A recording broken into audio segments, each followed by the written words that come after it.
दुनिया के ऐसे रहस्यमयी जहाज जिनके रहस्यों को जानकर वैज्ञानिकों के भी होश उड़ गए। नंबर 4, द सैंगशिन। इस भूतिया जहाज को 2006 में ऑस्ट्रेलिया के क्वींसलैंड के समुद्री किनारे पर देखा गया था, जिसकी लंबाई लगभग 80 मीटर के आसपास थी। और जब इस भूतिया जहाज की जांच की गई थी तो इसके अंदर कोई भी क्रू मेंबर मौजूद नहीं था। यहाँ तक कि इस जहाज का नाम भी नजर नहीं आ रहा था और इस जहाज की हालत भी खस्ता हो चुकी थी। हालांकि इसके बाद कुछ एक्सपर्ट इस जहाज के अंदर छानबीन करने के लिए गए तो जहाज से जुड़े कुछ दस्तावेज उन एक्सपर्ट्स के हाथ लगे जिसमें जहाज का नाम सैंगशिन लिखा था और जहाज के डेक के नीचे चावल की बोरियां रखी थी। लेकिन यह जहाज किस जगह से आया था और किस काम से आया था ये किसी को भी नहीं पता था। इस जहाज की यह पहेली एक रहस्य बनकर रह गई जिसके बारे में किसी को भी कुछ भी जानकारी नहीं है और इसके बाद इस जहाज को भूतिया जहाज नाम दे दिया गया था। Number 3, the ryuan maru। ये तो हम सब जानते ही हैं कि जापान जैसे डेवलप देश को भी हर साल भूकंप का सामना करना पड़ता है। 2011 में इस देश में भयानक सुनामी आई थी और इस सुनामी के कारण जापान के कई जहाज समुद्र में डूब गए थे और लहरों ने भी जापान में प्रवेश कर दिया और लहरों ने देश के अंदर भारी तबाही मचाई थी। लेकिन इस तबाही के बीच द ryuan maru नाम का 50 मीटर लंबाई वाला यह जहाज भयानक समुद्र की लहरों से अपने आप को बचाने में सफल हो गया, जो कि एक मछली पकड़ने वाला जहाज था। और यह जहाज बिना किसी आदमी के समुद्र की लहरों के बीच आगे बढ़ते जा रहा था, जिसे अमेरिका में अलास्का के तट के किनारे पर देखा गया था। हालांकि इस जहाज की हालत इतनी खराब हो चुकी थी कि इसे किनारे पर भी लाया नहीं जा सकता था और यह जहाज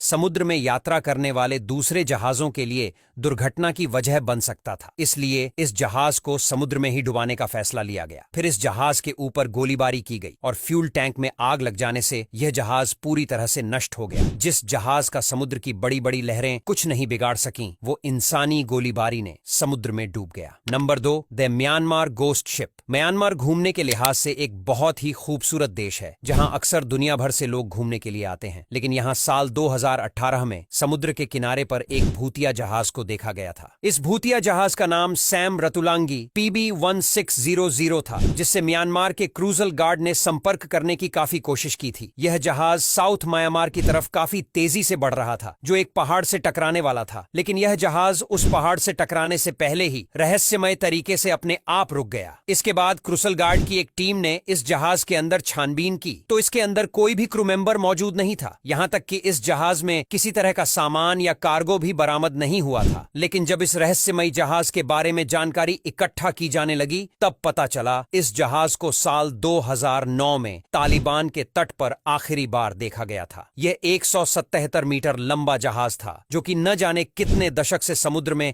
कभी न खत्म होने वाली यात्रा तय कर रहा था। लेकिन इसी बीच म्यांमार की क्रूजल गार्ड ने एक टैंक बोट के क्रू मेंबर से संपर्क किया। तब उन्होंने बताया वह इस जहाज को एक रस्सी से बांधकर एक दूसरे जहाज की मदद से बांग्लादेश के किनारे पर ले जा रहे थे, जहां उन्हें इसे नष्ट करना था। लेकिन मौसम खराब हो जाने के कारण इस जहाज की रस्सी टूट गई और यह जहाज रहस्यमय तरीके से समुद्र की लहरों के साथ काफी आगे चला गया था। Number 1, the golden gate ship. San Francisco के समुद्री इलाके में कई जहाज रोजाना आवाजाही करते हैं, लेकिन यहाँ ठीक गोल्ड गेट के नीचे 300 से भी ज्यादा समुद्री जहाज डूबे हुए हैं और ऐसा ही एक द गोल्डन गेट शिप था जिसका इस्तेमाल समुद्री यात्रा के लिए किया जाता था। लेकिन जैसे जैसे शहर का विकास होने लगा वैसे वैसे ही समुद्री जहाजों का इस्तेमाल कम होने लगा और पानी के लेवल में चढ़ाव उतार के कारण जहाज डूबने लगे। गोल्डन गेट शिप भी पानी में डूब गया, जिसका मलबा समुद्र की गहराई में देखने को मिलता है। हालांकि कई लोगों ने इस जहाज को पुल के पास पानी में तैरते हुए देखने का दावा किया है, जिसकी वजह से इसे एक भूतिया जहाज की उपाधि दी जाती है। और चौंकाने वाली बात यह है कि इस जहाज में ना ही कोई इंसान दिखाई देता है और ना ही कोई क्रू मेंबर। इसी वजह से यह सवाल खड़ा होता है कि यह किसी इंसान के बगैर पानी में आगे कैसे बढ़ता है। अब यहाँ तक वीडियो देख ली है तो फिर वीडियो को लाइक और शेयर करना बिल्कुल भी मत भूलना। धन्यवाद।